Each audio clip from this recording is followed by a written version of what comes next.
അതെ, നിങ്ങൾ ഒരു റോഡിലൂടെ ഇങ്ങനെ നടന്നു പോവുകയാണ്.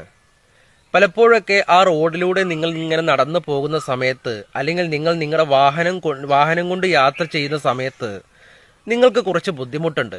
ഈ റോഡിലൂടെ പോകുമ്പോൾ എന്തെന്നില്ലാത്തൊരു ബുദ്ധിമുട്ട് നിങ്ങൾക്ക് അനുഭവിക്കുന്നുണ്ടെങ്കിൽ നിങ്ങൾ എന്ത് ചെയ്യണം?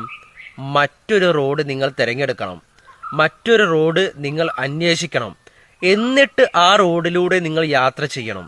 അപ്പോൾ നിങ്ങൾക്ക് എന്ത് ആ മനസ്സിൽ എന്താ പറയാ, ഈ റോഡിലൂടെ കടന്നു പോകുമ്പോൾ ഉണ്ടാകുന്ന ഒരു മാനസിക സമ്മർദ്ദം ആ റോഡിലൂടെ പോകുമ്പോൾ നിങ്ങൾക്കുണ്ടായിരിക്കില്ല.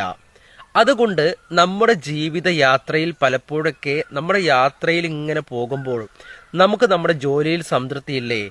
ജോലി മാറ്റിപ്പിടിക്കണം. നമുക്ക് നമ്മുടെ ജീവിതത്തിൽ തന്നെ യാതൊരു സംതൃപ്തിയില്ലേ? കാരണം കണ്ടെത്തി. എന്താണ് സംതൃപ്തി ഇല്ലായ്മ എന്നത്? കാരണം കണ്ടെത്തി.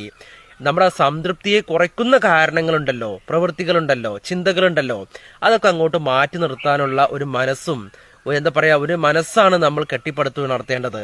അങ്ങനെ ചെയ്തു കഴിഞ്ഞാൽ എന്ത് സംഭവിക്കും? സന്തോഷം ലഭിക്കും, ആനന്ദം ലഭിക്കും, ഉന്മേഷം ലഭിക്കും, ആരോഗ്യം ലഭിക്കും, സമാധാനം ലഭിക്കും. ഇതൊക്കെയല്ലേ നമുക്ക് വേണ്ടത്. പലപ്പോഴും നമ്മൾ തെറ്റായ വഴിയിലൂടെ കടന്നു പോകുമ്പോൾ മനസ്സിന് സുഖം കിട്ടാത്തപ്പോൾ ആ വഴിയിലൂടെ വീണ്ടും മുന്നോട്ട് പോകുമ്പോഴാണ് വലിയ കുഴിയിലേക്ക് ചെന്ന് ചാടുന്നത്. അതുകൊണ്ട് തെറ്റായ വഴിയിൽ സഞ്ചരിക്കുമ്പോൾ നമ്മൾ എന്ത് ചെയ്യണം? ശരിയായ വഴിയിൽ നമ്മൾ തിരഞ്ഞെടുത്ത് അതിലൂടെ സഞ്ചരിക്കാനുള്ള ഒരു മാർഗം, എന്താ പറയാ, മനസ്സ് കാണിക്കണം എന്നതാണ് കേട്ടോ.